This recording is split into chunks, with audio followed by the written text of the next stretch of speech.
თბილისელმა პედაგოგებმა ალმანახი გამოსცეს, მაშინ მასწავლებელთა მიერ დაწერილი 63 სხვადასხვა ნაწარმოები მოხდა, მათ შორის ლექსები, თარგმანები და პროზაული ნაწარმოებები. ალმანახის პრეზენტაცია ქართული ლიტერატურის სახელმწიფო მუზეუმში მოეწყო, მას თბილისის მოქმედი მერიც დაესწრო. ალმანახის მონაწილე პედაგოგებს გიგი უგულავამ სიგელები გადასცა, საუკეთესო ნაწარმოებების ავტორებს კი დიპლომები და ფასიანი საჩუქრები დაურიგა. პედაგოგები წარმოადგენენ ერთ-ერთ ყველაზე მეტად მნიშვნელოვან პროფესიას. ეს არის პროფესია, რომელსაც უფრო მეტი დაფასება ჭირდება.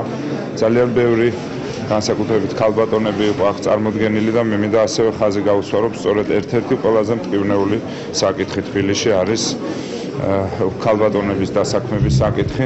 ამ მიმართულებით ჩვენ გვაქვს ძალიან კონკრეტული ღონისძიებები და ისევ მინდა აღნიშნო, რომ მართლაც ბევრია ჯერ კიდევ გასაკეთებელი, იმიტომ რომ ძალიან ბევრი 40-45 საშუალო ასაკის ქალბატონებს ყველაზე მეტად ჭირდება დღეს სამსახური და სწორედ ეს არის ჩემი ერთ-ერთი მთავარი პრიორიტეტი და ამაზე მინდოდა სწორედ მესაუბრა იმ ხალხთან, ვინც იცის შრომის ფასი და ვისაც თითოეული ჩვენთაგანი ვანდობთ ჩვენს მომავალ თაობას, ანუ პედაგოგებს. მასწავლებლების საქმე მნიშვნელოვანია და მით უმეტეს შემოქმედი მასწავლებელი როცა არის, უფრო მნიშვნელოვანია კიდე და საინტერესოა.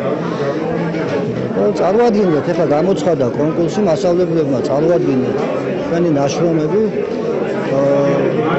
და პოეზიაში მომცეს პირველი ადგილი.